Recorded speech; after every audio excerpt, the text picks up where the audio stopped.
এই সূরাটিকে বারবার আমি আমল করে দেখেছি। আমার জীবনে যখনই কঠিন কোনো ব্যথায় আমি আক্রান্ত হয়েছি, কাতর হয়েছি, তখনই এই সূরা পাঠ করে ফু দিয়ে সে ব্যথার জায়গাকে মুছেছি। আল্লাহ রাব্বুল আলামিন বিস্ময়করভাবে, অলৌকিকভাবে আমাকে সুস্থতা এবং আরোগ্য দান করেছেন।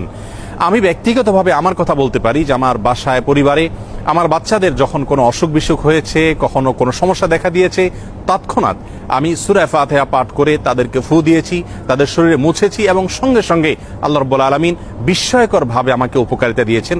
আর এরকম ঘটনা আমার জীবনে 2-4 বার নয়, বরং অগণিতবার ঘটেছে।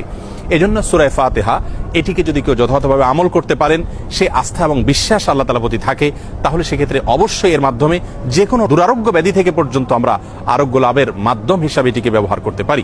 হাদিসে কুদসিতে আল্লাহ রাব্বুল আলামিন বলেছেন, আনা ইনদা যান্নি আবদি বি, বান্দা আমার প্রতি যেমন ধারণা করবে আমি তার প্রতি সেরূপ আচরণ করব।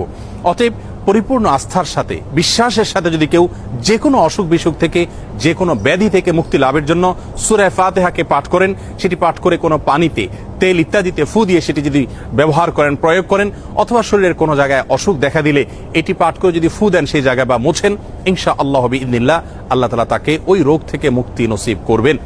এবং এটি হাজারো লাখো ওলামা একরাম এবং ইমানদারদের পরীক্ষিত একটি আমল।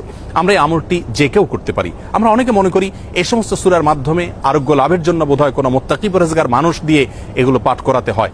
মূলত আমরা যে কোনো মুসলমানই এটিকে আমল করতে পারি এবং এর মাধ্যমে আরোগ্য লাভের চেষ্টা করতে পারি। আল্লাহ রাব্বুল আলামিন আমাদের সকলকে কোরআনে কারীমকে সব দিক থেকে আমাদের অনুকরণীয়, অনুসরণীয় গ্রন্থ হিসেবে গ্রহণ করার তৌফিক দান করুন। কোরআনে কারীমের সকল প্রেসক্রিপশনগুলো মেনে আমাদের জীবনকে আলোকিত করার তৌফিক দান করুন এবং কোরআন থেকে শেফা গ্রহণ করে আরোগ্য লাভ করে আল্লাহ তাআলার প্রতি আমাদের ঈমানকে আরো বৃদ্ধি করার তৌফিক দান করুন। আসসালামু আলাইকুম ওয়া রাহমাতুল্লাহি ওয়া বারাকাতুহু।